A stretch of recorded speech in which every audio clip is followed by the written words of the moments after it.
This is the Corsair iCUE 220T case. It's one of Corsair's smallest cases currently offered, but I'd say it's just big enough. Let's check it out.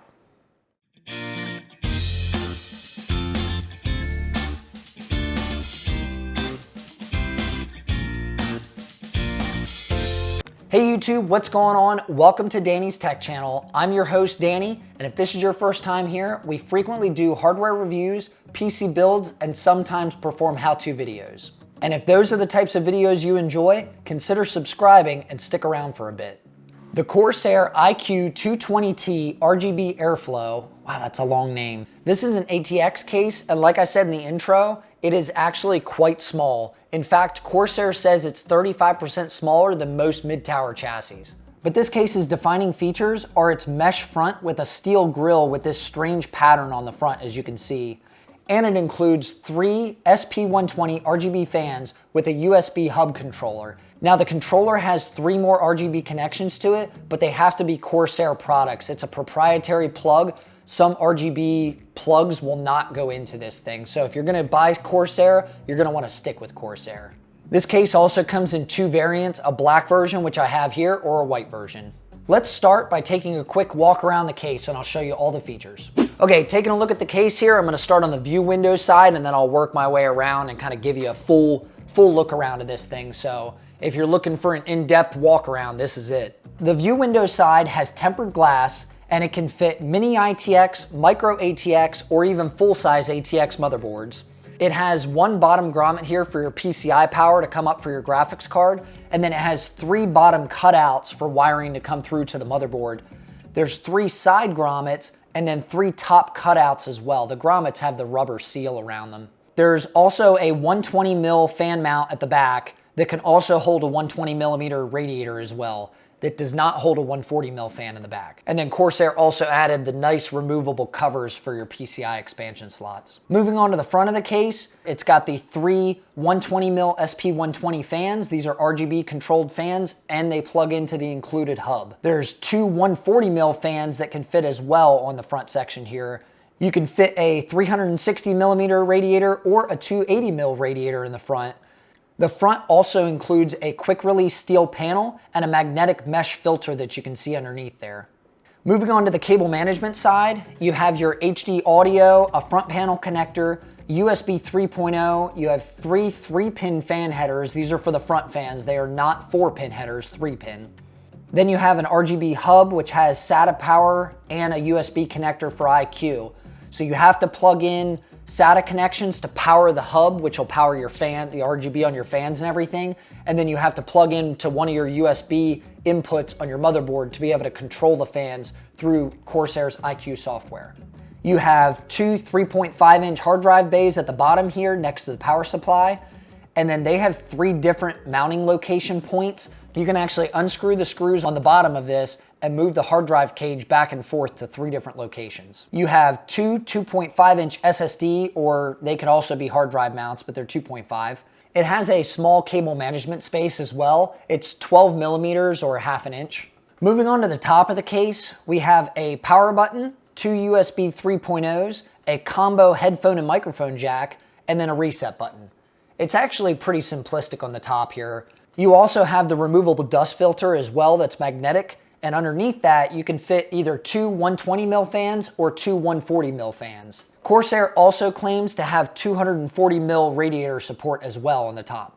Now I'm not going to waste your time explaining all the parts that are in this build. If you want to check it out, I'll leave it in the description, a list of all the parts I used, but I just wanted to show you how this thing came together, so let's take a look at that.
So we wrapped the build up. As you can see, everything fit nice and snugly into there.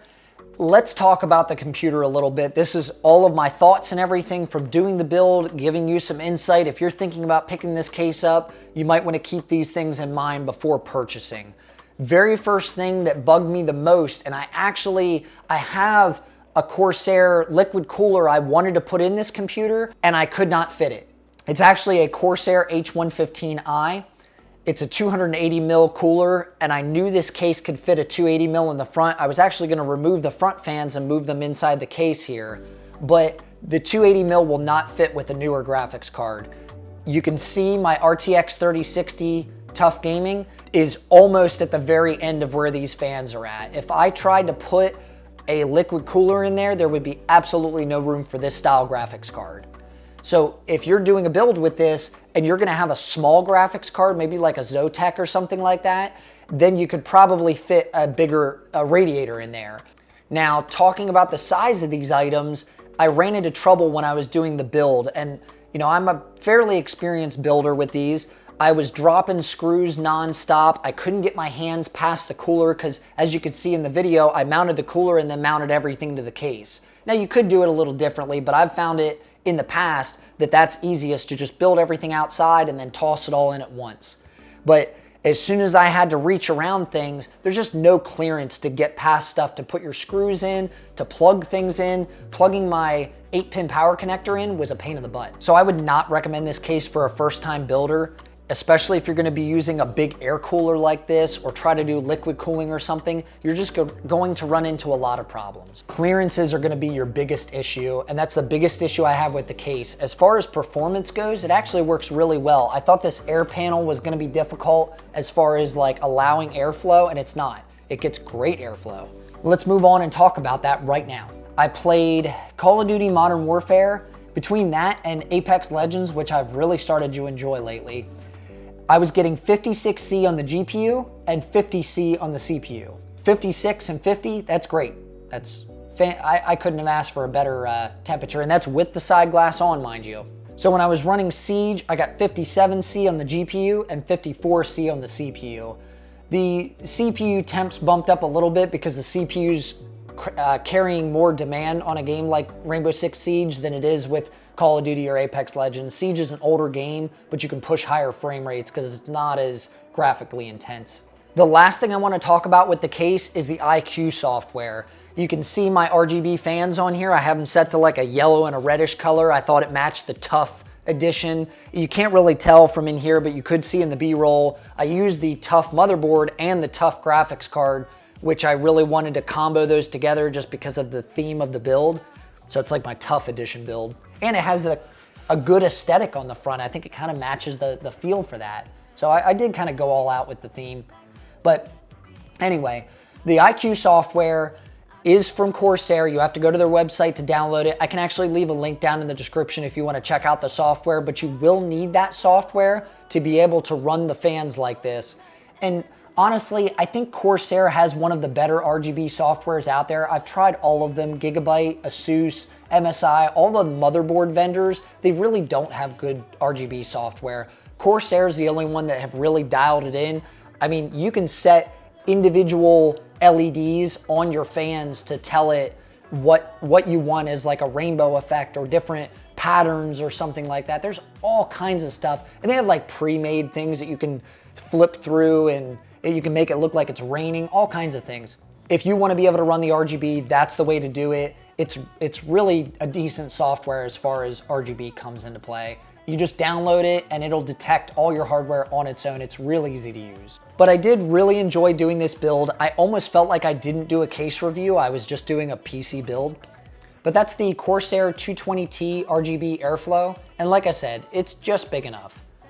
But if you liked any of the music you heard today, I get all my music over on Epidemic Sound, where they provide copyright-free music and sound effects. If you want to check it out for 30 days free, you can click my link below. And no, I'm not sponsored by them. But as I always say, I'm Danny with Danny's Tech Channel, and I'll see you in the next video. It's all about us, we're dancing close together, making